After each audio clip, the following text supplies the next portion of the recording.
On December 7, 1941, the Imperial Japanese Navy possessed the most formidable carrier-striking force ever assembled.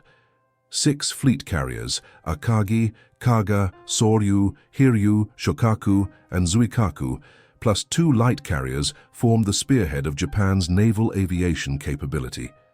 These vessels represented 2 decades of concentrated development in carrier doctrine, aircraft design, and naval aviation tactics.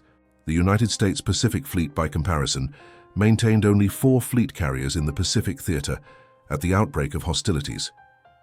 Japanese carrier aviation had been tested extensively during operations in China, beginning in 1937. Naval aviators accumulated thousands of combat flight hours. Pilot training programs required 2 full years of rigorous instruction before aviators qualified for carrier operations. According to pre-war Japanese naval records, carrier pilots averaged between 600 and 800 flight hours before their first deployment. American carrier pilots at the same period typically completed training with 300 to 400 hours. The technical specifications of Japanese carriers reflected years of refinement. Akagi, originally laid down as a battlecruiser in 1920 and converted to carrier configuration by 1927, displaced 36,500 tons and could achieve 31 knots. Kaga, converted from a battleship hull, displaced 38,200 tons. The newer Soryu and Hiryu, purpose-built carriers completed in 1937 and 1939 respectively, represented Japan's first indigenous carrier designs.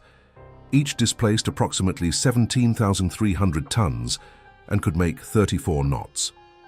Shokaku and Zuikaku, commissioned in 1941, were Japan's most modern carriers at 25,675 tons each, capable of 34 knots and carrying up to 72 aircraft. Japanese carrier aircraft in December 1941 held significant advantages in range and maneuverability. The Mitsubishi A6M-0 fighter possessed a combat radius exceeding 1,200 miles with drop tanks. American F-4F Wildcats had a combat radius of approximately 830 miles. The Nakajima B-5N torpedo bomber could strike targets 600 miles from its carrier.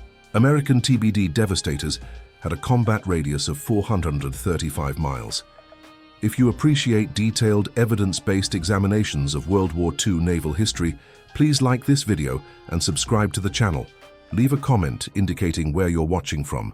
These advantages in equipment, training, and tactical doctrine gave Japanese carrier forces overwhelming superiority in the war's opening months.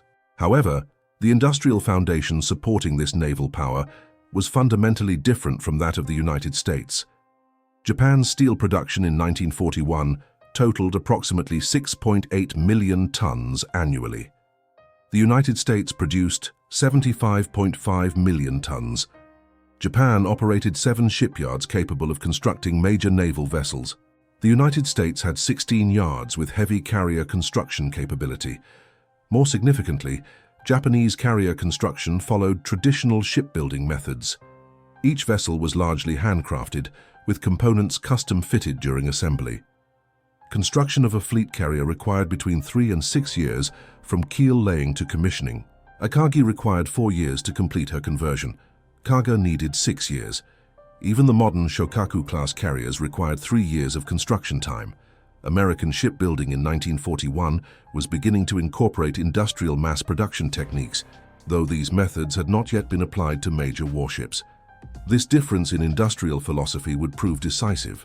The first Japanese carrier loss occurred on May 7, 1942, during the Battle of the Coral Sea. The light carrier Shoho, displacing 11,262 tons and carrying 30 aircraft, was operating as part of a force covering Japanese amphibious landings at Port Moresby, New Guinea. At approximately 11 hours, American carrier aircraft from USS Lexington and USS Yorktown located Shoho approximately 30 miles south of Mishima Island. 93 American aircraft, dive bombers and torpedo planes attacked Shoho over the course of 15 minutes. The carrier, lacking fighter cover at the moment of attack, absorbed 13 bomb hits and 7 torpedo strikes according to post-battle assessments by U.S. Navy analysts. Shoho capsized and sank at 11:35 hours, Of her crew of 834 men, only 203 survived. The Battle of the Coral Sea continued the following day, with carrier versus carrier strikes. USS Lexington was severely damaged and subsequently scuttled. Japanese fleet carrier Shokaku received 3 bomb hits that penetrated her flight deck, putting her out of action for 2 months of repairs. Zuikaku avoided damage but lost significant portions of her air group. Both Japanese carriers were forced to return to Japan, removing them from availability for subsequent operations. Declassified Japanese Naval General Staff documents indicate that the loss of Shoho was initially assessed as acceptable. Light carriers were considered expendable assets compared to fleet carriers. However, the damage to Shokaku and the air group losses from Zuikaku created immediate operational problems.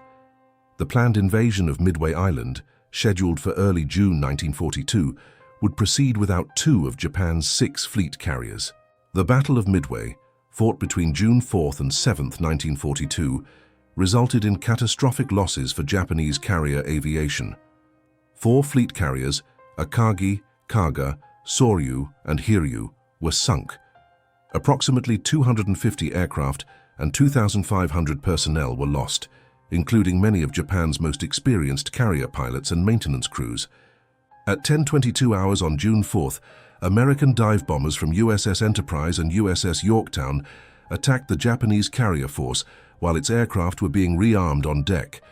Akagi received 1 direct bomb hit that ignited aviation fuel and ordnance. Uncontrolled fires spread throughout the ship.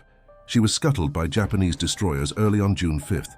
Kaga absorbed 4 bomb hits and was abandoned at 16:40 hours on June 4th. She sank that evening.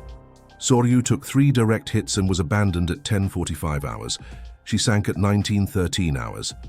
Hiryu, operating separately, was struck by 4 bombs at 17:03 hours and scuttled on June 5th. Japanese Naval General Staff calculations, documented in post-war records accessed by researchers at the National Institute for Defense Studies in Tokyo, immediately assessed replacement requirements. Akagi's original construction had required 4 years. Kaga needed 6 years. Soryu took 4 years. Hiryu required 3.5 years. The loss of these 4 carriers represented 17 years of accumulated construction time. Japan's shipbuilding capacity in 1942 was limited by 3 factors: available slipways, steel allocation, and skilled labor. Only 3 shipyards, Kure Naval Arsenal, Yokosuka Naval Arsenal, and Kawasaki Shipbuilding, possessed the infrastructure for fleet carrier construction. All 3 facilities were already committed to ongoing projects, including battleship construction, cruiser production, and destroyer building programs. Naval staff planners concluded that Japan could construct 1 new, purpose-built fleet carrier, which became Taiho. Additional carrier capacity would need to come from conversions of existing hulls, passenger liners, naval auxiliaries, or incomplete capital ships. The United States shipbuilding industry underwent rapid expansion beginning in 1940 with the passage of the Two-Ocean Navy Act. This legislation authorized construction of 257 major warships, including 18 aircraft carriers. However, traditional shipbuilding methods using riveted construction would have required 8 to 10 years to complete this program. Henry J. Kaiser, an industrialist with no prior shipbuilding experience, had constructed major engineering projects including the Hoover Dam, the Grand Coulee Dam, and the San Francisco-Oakland Bay Bridge. In 1940, Kaiser proposed applying mass production techniques to merchant ship construction. His company established shipyards in Richmond, California, and Vancouver, Washington, using modular construction methods. Kaiser's approach revolutionized American shipbuilding. Rather than constructing ships sequentially from keel to completion, modular construction divided vessels into large prefabricated sections. Hull sections, engine rooms, deck houses, and superstructure components were manufactured separately in fabrication shops. These modules were then transported to assembly slipways where they were welded together. Welding replaced riveting as the primary joining method. This change reduced labor requirements by approximately 40%, according to Maritime Commission production data.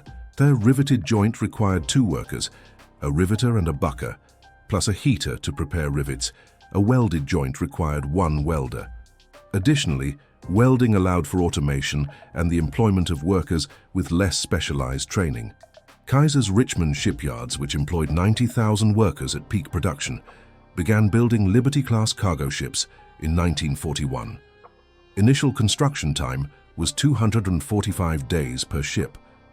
By late 1942, construction time had been reduced to 42 days. In November 1942, the yard completed the Liberty ship SS Robert E. Peary in 4 days and 15 hours from keel laying to launch as a demonstration of production capability. These techniques were adapted to warship construction. Kaiser's Vancouver yard began building escort carriers in 1942. The Casablanca-class escort carrier design, displacing 7,800 tons and capable of carrying 28 aircraft, was specifically engineered for mass production. The first vessel, USS Casablanca, was completed in 8 months. By 1943, Kaiser was completing one Casablanca-class carrier every 8 days. Between November 1942 and July 1944, Kaiser's Vancouver facility delivered 50 Casablanca-class carriers.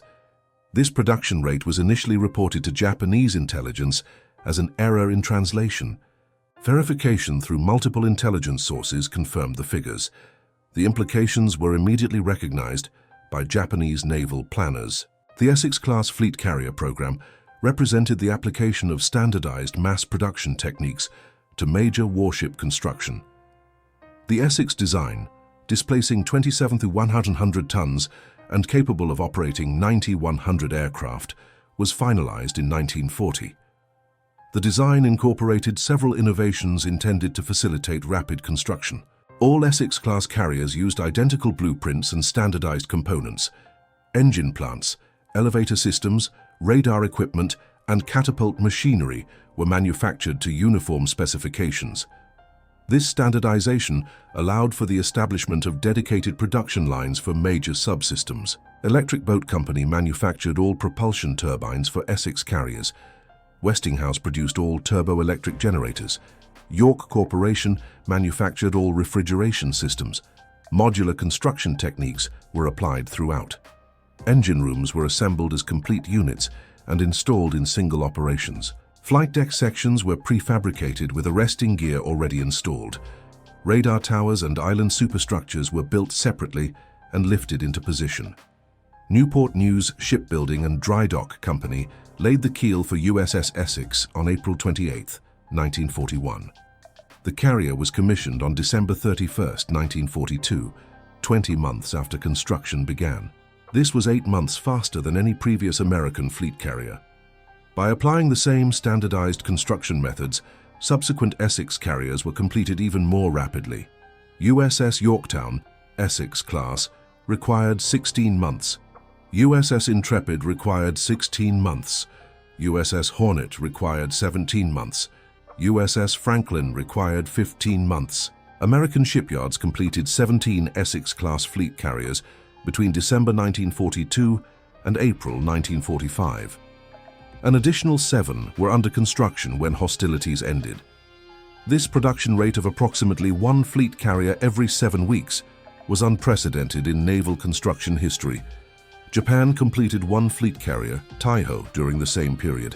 Taiho's keel was laid in July 1941 at Kawasaki's Kobe shipyard. She was commissioned in March 1944, requiring 32 months of construction time. The divergence in carrier production reflected fundamental differences in industrial capacity. Steel production formed the foundation of warship construction. Each Essex-class carrier required approximately 12,000 tons of steel. Each Casablanca-class escort carrier required approximately 5,000 tons. United States steel production in 1942 totaled 81.2 million tons. In 1943, production reached 88.8 million tons. In 1944, production peaked at 89.6 million tons. These figures represented a 42% increase over 1940 production levels. Japanese steel production in 1942 was 6.6 million tons. In 1943, production declined to 6.4 million tons due to raw material shortages. In 1944, production fell to 5.4 million tons, as Allied submarine warfare interrupted iron ore imports from Southeast Asia and China. Japan's 1944 steel production was 6% of American output. Steel allocation priorities further limited Japanese shipbuilding. The Imperial Japanese Army, operating extensive ground campaigns in China, Burma, and the Pacific Islands, received priority for steel allocation. Ammunition production, small arms manufacturing, and artillery production consumed substantial steel tonnage. The Imperial Japanese Navy competed with Army requirements for available steel. American steel allocation favored naval construction. The United States Army, while large, required less steel per soldier than Japanese forces due to different operational doctrines emphasizing air power and mechanization over mass infantry formations. American ammunition production was highly automated, requiring less steel infrastructure than Japanese methods. Shipyard labor force size created additional constraints. American shipyards employed approximately 2 million workers in 1943. Japanese shipyards employed approximately 300,000 workers. American yards operated multiple shifts with standardized work procedures. Japanese yards relied on highly skilled craftsmen working extended hours with less shift standardization. Transportation infrastructure affected production efficiency. American rail networks could transport a 200-ton turbine from manufacturing facilities in Pennsylvania to shipyards in Virginia in 24 hours. Japanese turbines manufactured at inland facilities required transport by coastal shipping through waters increasingly dominated by American submarines. Delivery times often exceeded 3 weeks when components arrived at all. Several Japanese carriers under construction were delayed for months awaiting engine components that were sunk in transit. Japanese naval authorities attempted to respond to carrier losses by developing a simplified carrier design for faster production. The Unryu-class fleet carrier was designed in early 1942 as a modified Hiryu with reduced armor protection and simplified systems. The design displaced 17,150 tons and could carry 65 aircraft. 3 Unryu-class carriers were completed. Unryu, commissioned in August 1944, Akagi, commissioned in August 1944, and Katsuragi, commissioned in October 1944. Construction time for each vessel averaged 22 to 24 months. This represented an improvement over Taiho's 32-month construction period, but remained substantially longer than American carrier production times. During the same period that Japan completed 3 Unryu-class carriers, American shipyards completed 9 Essex-class fleet carriers plus 30 escort carriers. The mathematical implications were immediately apparent to Japanese naval staff. Even with simplified designs and concentrated effort, Japanese production capacity could not match American output. Additional Unryu-class carriers were laid down but never completed. Ikoma and Kurama were launched but not finished due to material shortages. Kasagi and Aso remained incomplete on their slipways when hostilities ended. Material and labor were diverted to repair damaged vessels and construct smaller warships. Japan also converted several vessels to carrier configuration. The passenger liner Izumo Maru was converted to the escort carrier Taiyo. The liner Nita Maru became carrier Chuyo. The liner Yawata Maru became carrier Unyo. These conversions provided additional carrier capacity, but the vessels were slow, 21 knots maximum speed, and carried limited air groups, 27 to 30 aircraft. All 3 were sunk by American submarines in 1944. The seaplane tender Chitose and her sister Chiyoda were converted to light carriers. The submarine tenders Zuiho and Shoho were similarly converted. These conversions represented efficient use of existing hulls, but provided vessels with limited capability. Chitose and Chiyoda each carried 30 aircraft. Both were sunk at the Battle of Leyte Gulf in October 1944. Japanese naval aviation faced a crisis in pilot quality beginning in 1943. Pre-war training programs had required 2 years of instruction, including 800 flight hours before carrier qualification. This training pipeline produced exceptional aviators but had limited throughput. Japanese naval aviation schools graduated approximately 100 carrier pilots annually before 1941. Combat losses from 1942 through early 1943 eliminated much of this trained cadre, At Midway alone, approximately 110 experienced pilots were killed. The Battle of the Coral Sea cost 90 pilots.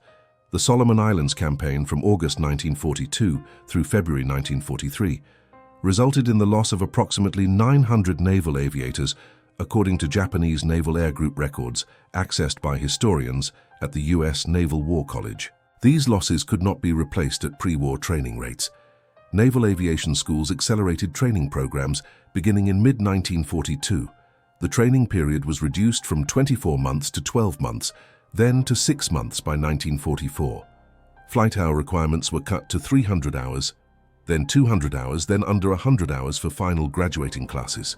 Fuel shortages further degraded training quality. Japan's petroleum reserves were limited, and Allied submarine warfare increasingly interdicted tanker traffic from the Dutch East Indies oil fields. Aviation fuel allocation prioritized frontline units. Training units received reduced fuel supplies. Advanced tactical training, which consumed significant fuel through repeated practice missions, was curtailed. Gunnery training, which required extensive live fire exercises, was reduced to minimal familiarization flights.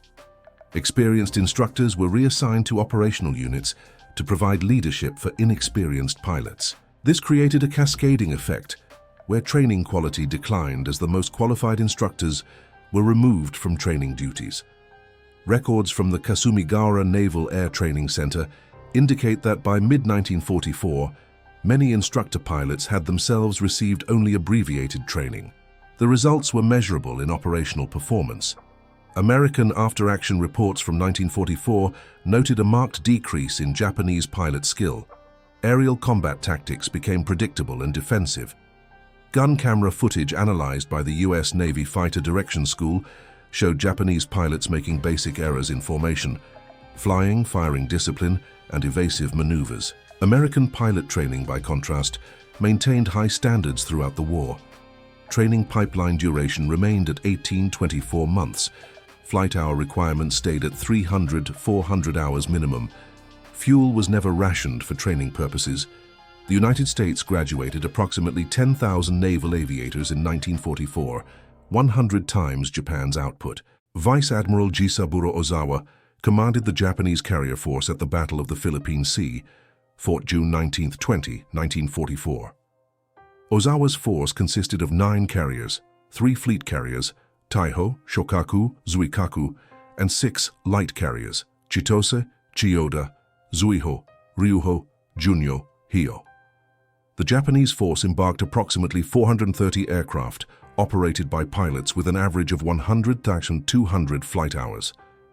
The American carrier force, commanded by Vice Admiral Mark Mitcher, consisted of 15 carriers, 7 Essex-class fleet carriers, 6 Independence-class light carriers, and 2 older fleet carriers, Enterprise and Saratoga.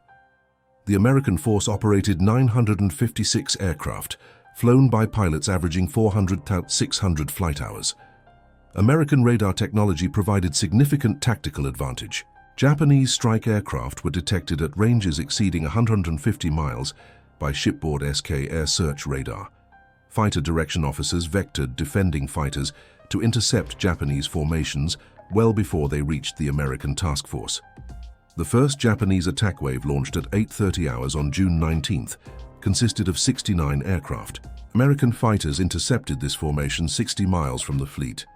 Of 69 attacking aircraft, 42 were shot down before reaching their targets. Only 16 aircraft returned to their carriers. No American ships were hit. The second Japanese attack wave of 130 aircraft launched at 09:00 hours.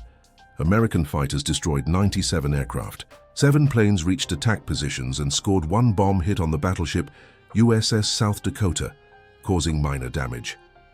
21 aircraft returned to their carriers. The third attack wave of 47 aircraft launched at 10 counter hours. American fighters destroyed 40 aircraft. 7 returned. No American ships were hit. The fourth attack wave of 82 aircraft launched at 11:30 hours. American fighters destroyed 73 aircraft. None reached attack positions. 9 returned. American pilots referred to June 19, 1944 as the Great Marianas Turkey Shoot. Japanese losses totaled 350 aircraft, approximately 80% of Ozawa's entire air strength. American losses were 30 aircraft, mostly to mechanical failures. Carrier losses at the Philippine Sea resulted from both American action and Japanese damage control failures. At 09:31 hours on June 19th, the submarine USS Albacore fired 6 torpedoes at Taiho. One torpedo struck the carrier on the starboard side near the forward aviation fuel tanks. The hit opened a significant hole, but did not immediately threaten the ship. Taiho's armor belt contained the flooding to forward compartments. However, the torpedo strike ruptured aviation fuel lines. Fuel vapors began accumulating in the carrier's interior spaces.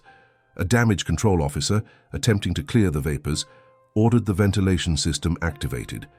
This decision spread gasoline vapors throughout the ship rather than venting them overboard. At 15:32 hours, 6.5 hours after the torpedo hit, an unknown ignition source, possibly an electrical spark, ignited the accumulated fuel vapor. The resulting explosion was catastrophic. Taiho's hangar deck blew outward. The flight deck buckled upward. Secondary explosions from stored ordnance followed. The carrier lost all power and began listing heavily. Ozawa transferred his flag to the cruiser Haguro at 16 hours.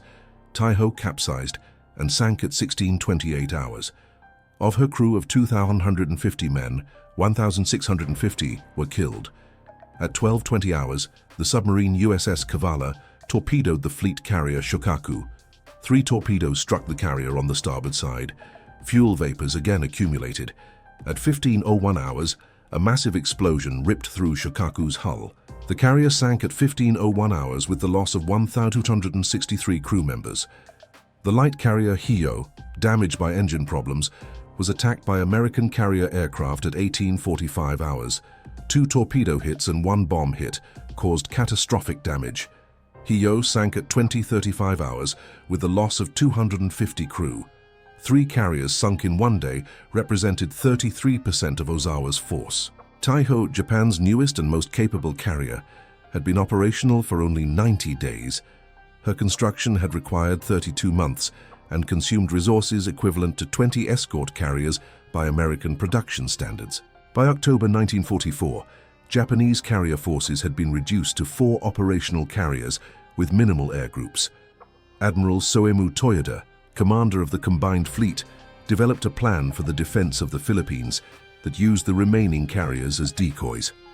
Vice Admiral Ozawa commanded the northern force, consisting of carriers Zuikaku, Zuiho, Chitose, and Chiyoda. These 4 carriers embarked only 116 aircraft total, 29 aircraft per carrier on average. Many pilots had fewer than 50 flight hours of training. The northern force was assigned a deliberate sacrificial mission to lure American carrier forces northward away from Leyte Gulf, allowing Japanese surface forces to attack American amphibious shipping. The decoy plan succeeded tactically.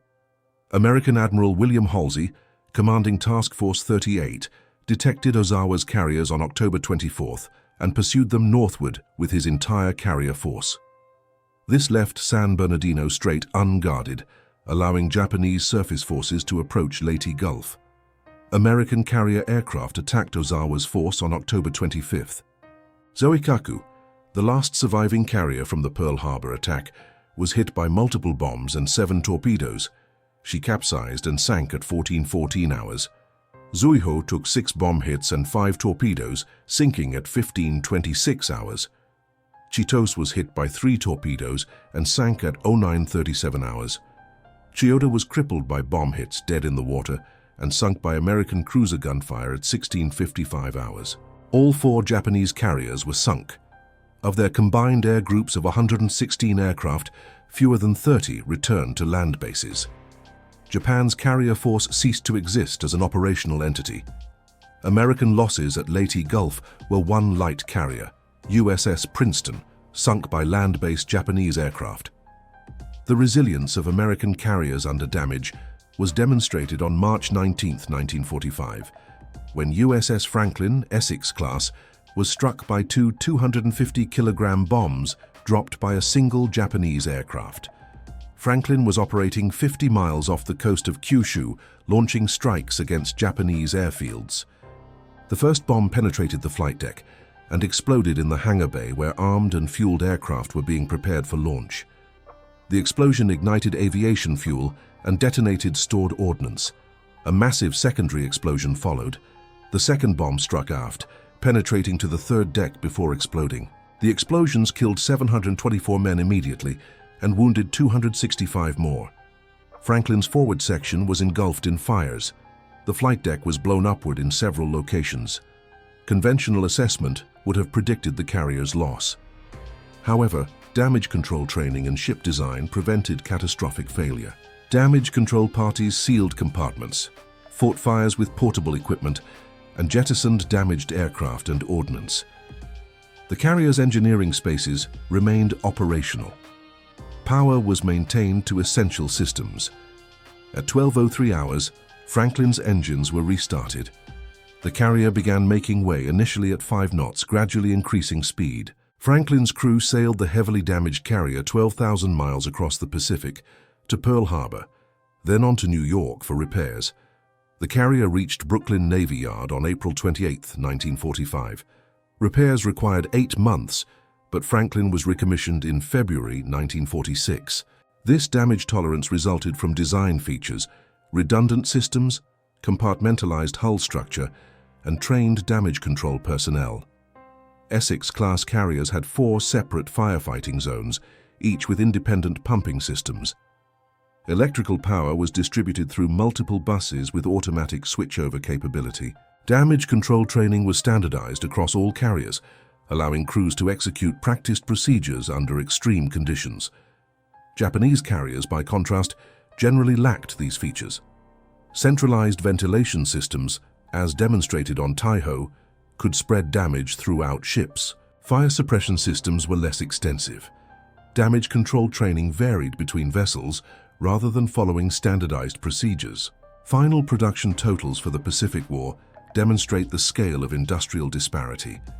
The United States completed 28 fleet carriers during the war, 17 Essex-class, 7 improved Essex-class, 2 Lexington-class completed before the war, 1 Yorktown-class completed before the war, and 1 Wasp completed before the war. Additionally, 9 Independence-class light carriers were completed by converting Cleveland-class cruiser hulls, and 76 escort carriers were constructed. Total American carrier production: 28 fleet carriers, 9 light carriers, 76 escort carriers, 113 carriers commissioned between 1941 and 1945. Japan completed 9 carriers during the war, 1 fleet carrier, Taiho, 3 Unryu-class fleet carriers, and 5 light carriers, Shoho, Zuiho, Ryuho, Chitos, Chiyoda. Several conversion projects were completed, including 3 escort carriers converted from merchant ships. Additional carriers were under construction, but not completed. Total Japanese carrier production: 9 carriers commissioned between 1941 and 1945. The production ratio was 12.5 to 1 in favor of the United States. This ratio does not account for the qualitative differences. American carriers were larger, operated more aircraft, and incorporated superior technology. An Essex-class carrier displaced 27,100 tons and operated 9,000 aircraft.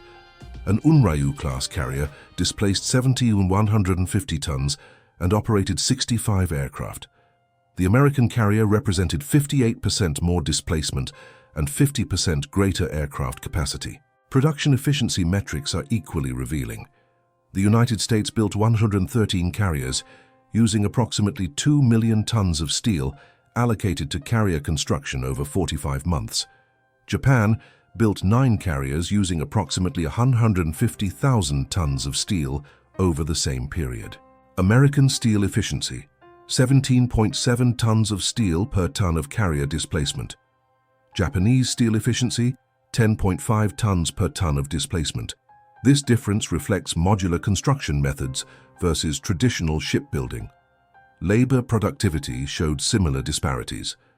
American shipyards averaged 180 man-days per ton of carrier displacement. Japanese yards required 320 man-days per ton. This 1.78x difference in labor productivity, combined with a 6.7x difference in shipyard workforce size, produced the observed output differential. The Pacific Naval War outcome was determined by industrial capacity rather than tactical excellence or strategic innovation.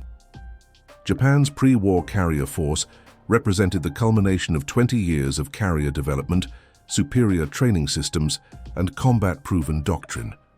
These advantages proved insufficient against an opponent with vastly superior industrial production capacity.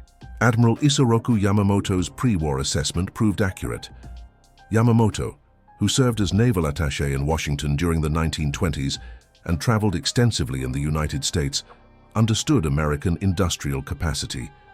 His frequently cited warning to Japanese political leaders stated, "In the first 6 months to a year of war against the US and England, I will run wild and win victory after victory. But then, if the war continues after that, I have no expectation of success." This assessment was based on direct observation of American industry. Yamamoto visited automobile factories in Detroit, steel mills in Pittsburgh, and oil refineries in Texas. He recognized that American industrial capacity, once mobilized for war production, would overwhelm Japan's limited industrial base. The mathematics of carrier warfare validated Yamamoto's conclusion. At the Battle of Midway, Japan lost 4 fleet carriers. American production replaced this loss 4 times over within 18 months. Japan lost 3 carriers at the Philippine Sea. American production added 6 new fleet carriers in the same period. Japan committed its remaining carriers to a decoy mission at Leyte Gulf, accepting their loss as necessary. American carrier strength was unaffected. By November 1944, American carrier forces in the Pacific consisted of 28 fleet and light carriers operating approximately 2,400 aircraft. Japan had no operational carriers. The combined fleet possessed limited air power based on land fields, but these forces were subject to attrition through American air superiority without possibility of replacement. The strategic lesson was clear. Wars between industrial powers are decided by production capacity and resource availability rather than by initial tactical advantage or operational excellence. Japan's superior pre-war naval aviation, battle-tested tactics, and highly trained personnel could not compensate for a 12-to-1 disadvantage in carrier production and an 80-to-1 disadvantage in aircraft production. This lesson had been demonstrated previously in World War I, where German tactical excellence and superior training could not overcome Allied advantages in manpower and industrial production. The Pacific War represented the same principle applied to naval warfare. Sustainable military power requires sustainable industrial capacity. The American industrial system demonstrated several characteristics that enabled rapid military expansion. Standardization of components allowed mass production. Modular construction reduced skill requirements and accelerated production schedules. Excess capacity in steel production, shipbuilding facilities, and labor force permitted rapid scaling without resource reallocation from other sectors. Japan's industrial system lacked these characteristics.